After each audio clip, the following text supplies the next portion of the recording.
Ops, ops. Ay, scroll din ang mga dudungong ginday. Paminawasan niyo. Bangag, nagpa-presscon.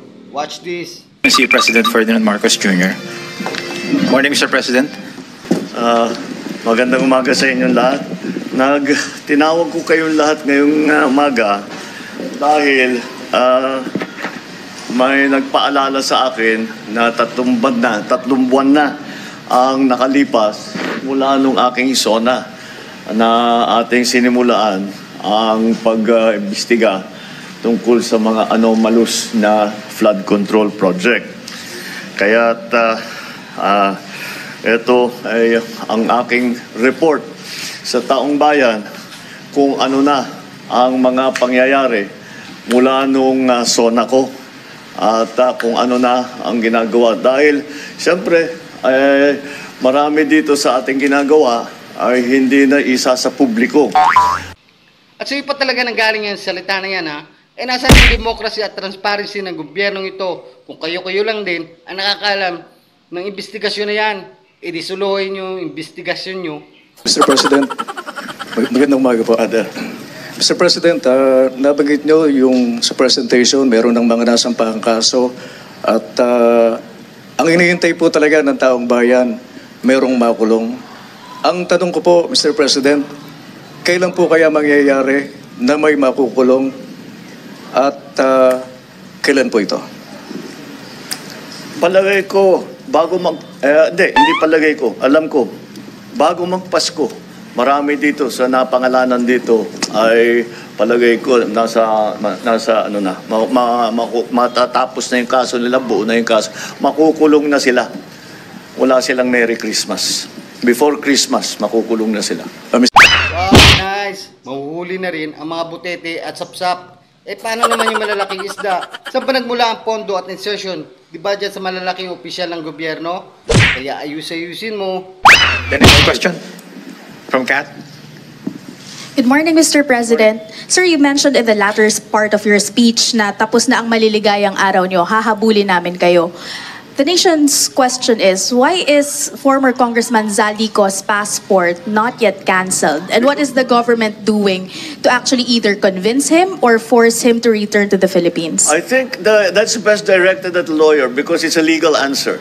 And the legal answer is because hindi pa nasampahan ng kaso, therefore the request for the cancellation of his passport cannot yet be made. Ay, may ganon? Bet nung kay Alice Go, ang dali lang kansila ng mga travel niya at mga passport niya. Wow naman. Galing! Ang galing!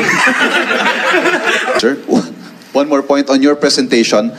Very obvious, very noticeable po na marami sa mga pangalan binanggit ninyo, DPWH officials, contractors, pero kakonte, if at all, yung mga nabanggit na legislators. Who are? Well, no, they're part of the list. So you'll get, as I said, you'll get a briefer, which will.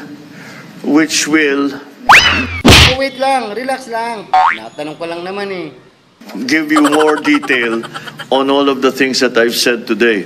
Is the former speaker included in the list, sir? I don't think so because no.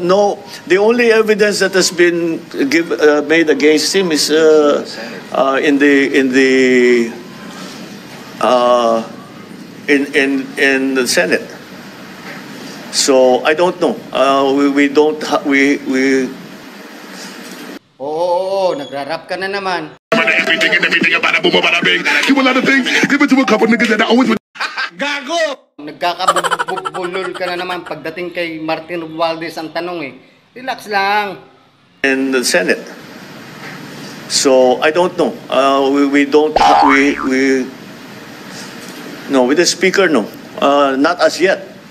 Not as yet. If something else comes out, then he might have to be answerable for something. So, again, we don't file cases for optics. We file cases to put people in jail or to make people answer.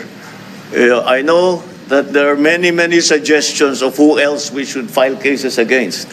Well, we're fine with that. Provide us the evidence and we will file cases against them. Kayo naman, ang nasa pinakataas-taasang posisyon ng gobyerno, ay isu-isu nyo naman pag-iimbestiga. Kailangan managot ang lahat, walang labis, walang kulang. Kaya manda kayo. Hanggat andito kami, magbabantay sa inyo. Manda kayo. Di pa kami tapos. Ang sarap maging representatives. Pagkatapos pumaldo, biglang resign. Kawawang mga Pinoy.